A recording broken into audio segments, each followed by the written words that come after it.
to scale your business, as you understand, you have to scale yourself. So to have 10 Alexes working for the same goal is better than one Alex. Absolutely. So it's my job to simplify and direct the goal for then everyone to take a piece and work towards it. Yeah. As a collective. Yeah, totally. I feel like one thing that's important as well is that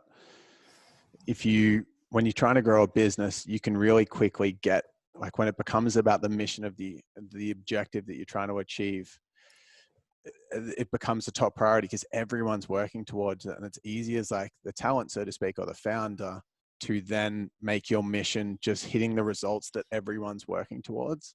And like one thing that I have started to realize is that there's nothing that's more important than me feeling joy in the business. Even if I start, for me, was getting too much into management and I started doing too much managing, too much operations, like this official CEO role. And I actually started to do things that were against my core passion and not enough time on my, what I love to do the most, which for me is doing this. Like, I love these chats, man. I'm loving this convo right now. It's part of the things that I love. And I spent less time on that. And as a result, like, I didn't have the sustainability to keep doing the business. And so like this huge theme I've been exploring lately, and I was talking yesterday with my best friend, Ricky, about it. We're talking about the idea that it's not selfish to like it's you being the most authentic version of yourself and doing what you love and being fulfilled is like the least selfish thing in the world that you can do. Mm-hmm.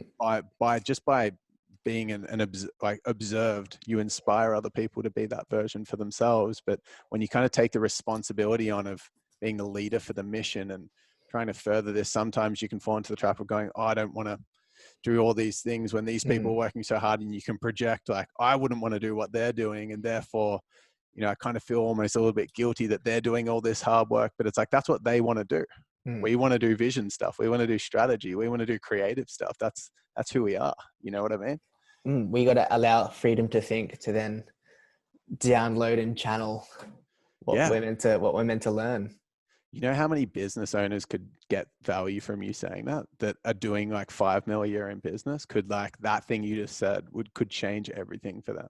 Because it's seen as a woo-woo thing, like channel, intuition, space. But it's like people get so busy, and when you're busy, you miss things. And when you create space, you see things, and those things that you see, like people are convinced I should be working 60 hours a week, 50 hours a week. And then it's like busy, busy, busy, busy. Whereas someone else could work 1 hour for the whole month, choose one idea to buy a business that 10x what that guy was doing, working full time for 5 years, could make more growth in one day than that person did in 5 years, just working 1 hour by making a big decision, if they've got the self-worth to feel like they deserve that. For sure. It's crazy. But I think like if like a fish was measuring himself based on his capability and ability to climb a tree, he's going to feel like a failure. So I feel like it's so important that the people that are listening here, like, just know yourself as the message, right? What advice would you give to those that are listening to like represent their skills and follow their passions? I think to not feel down by other people doing things that you suck at. It's pretty easy to, especially with social media now, it's pretty easy to look at everyone else doing really cool things, and then you're not doing that cool thing, but you might be doing something else. But because you don't back yourself, you're not really diving deep into it as much because you're worried about what you suck at.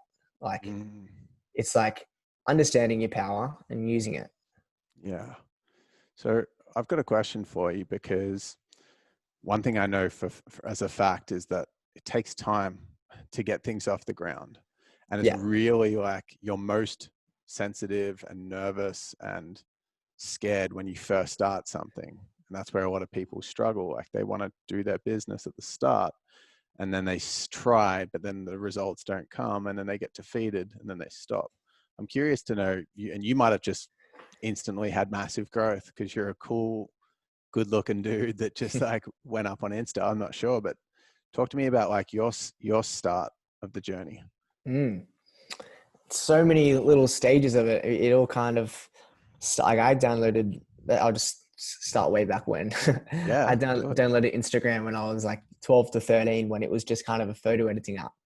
And then my Instagram was A Hayes Images, and I was a professional iPhone photographer. So I had a lot of people in my school telling me, you ain't shit. Like, you're a kook kind of thing. Like, why are you doing that? You can't take photos on an iPhone.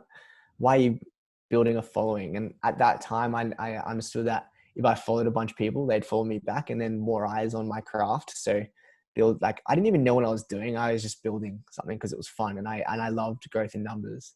And it was exciting, right? It's exciting. Yeah. And then I did this little stunt not long after having Instagram where I photoshopped a shark into a photo of me sitting on a surfboard. And then that went really viral. And then through that came the second wave of like, look at this dude, like doing stuff on social media. Like, it's such a waste of time. There's no longevity in this. So having people like tell me that what I'm doing is wrong before me even really knowing what I was doing, it's quite difficult to rise through that. Because when your whole circle doesn't understand it, it's quite hard to continue going forward with that goal. So there's been many stages of me just not even wanting to do anything on social media because of opinion, and also just because I was failing to receive not compliments, but recognition of what I was doing, of being a thing. And it's tough sometimes. It's tough, as you would know. It's like everyone's crazy until they're a pioneer. So I kind of forgot the question, but it's just like your journey to getting through the hardship initially, and like what it looked like. And that was really helpful hearing that, because you didn't just, put it up and everyone's like, look how cool Alex is. He's the best. They're just like, you're a piece of shit. What are you doing? Yeah. Like I was extremely bullied through my whole school life. Like really, I was the kid that was singing in the choir, and I was at like an all boys rugby school, like big, like if you don't play footy, you're a bitch. And if you're not smart, you're a loser kind of thing. And like, I didn't play basketball. All I wanted to do was surf. And, I wanted to surf and get creative and do what I enjoyed. And at the time, in an environment where you're surrounded by all these young boys, and everyone's filled with jealousy and not being able to understand themselves, they reflect their energy onto other people that are on their journey, maybe slightly ahead of understanding themselves and following their intuition, because it's very easy to fall into what everyone else is doing. And I always kind of was, I am very different. Like, I always have been slightly different, but school became kind of like changing skin color for me, so I could just like fit in and get through it as like survival technique. So growing up through people's negative opinions towards what I was doing was very difficult, because it's like going against all odds. It's like paddling upwind. It's like paddling when the tide's against me. It's fucking hard. Yeah. But then turning that corner and then understanding when people started to see what I was doing as cool and actually kind of inspirational, and like, holy fuck, like this guy's doing what he loves and is creating a lifestyle around it. That's pretty cool. I'll support it. And then there's always going to be the people that are jealous, that don't understand because they're too scared to take their own steps for their own goals. So they try bringing other people down. So I was a huge product of tall poppy syndrome in my life. And it's always going to be a thing. But right now I'm so beyond caring that I want to help anyone that has that mindset. It's like, come on, man, like, you really still trying to bring people down in this world. Like, so yeah, it was pretty hard to build a social media following when no one else understood it at the time. Yeah. And those that we look up to most in the world are always those who are the most radically, authentically themselves. And the more weird, the better, once they're through that initial kind of like pushing shit up a hill, like copying judgment, copying ridicule, like Lady Gaga doing crazy stunts, like wearing dresses that are made of meat, or these religious things that stir up, like the Judas song, all this stuff that stirs up a fuss. And then Conor McGregor, even, he's like crazy dude that's just like saying all this crazy, like massive materialism, massive fuck you, but he's being authentic, and people crave that within themselves. Yeah. If someone can rise above, that's when everyone starts getting behind them. But on the journey up, it's cool how this interview, because I reckon we'll wrap up after this, and this is a couple of things I want to go through quickly. But this, towards the start of the interview, talking about your biggest kind of challenge that you went through recently, the physical challenge of just getting through the waves, doing the paddleboarding, and then just like finishing with that same theme is pretty cool, because your lifestyle is so beautiful to watch. It's so cool. It's so adventurous. It's filled with so much nature, so much presence, so much exhilaration. You're living, like you're alive. You're actually living life. Living daily Yeah. living. Hashtag. That's what it's about. Oh yeah. But absolutely, like, get behind the brand. We'll go through that in a minute. But yeah, you're living the life, but it didn't just happen. You weren't just like, okay, cool, I'm going to live my life. It was like, I'm going to live my life, copping on sort of people questioning me, and then me questioning myself, and then me choosing to rise above it.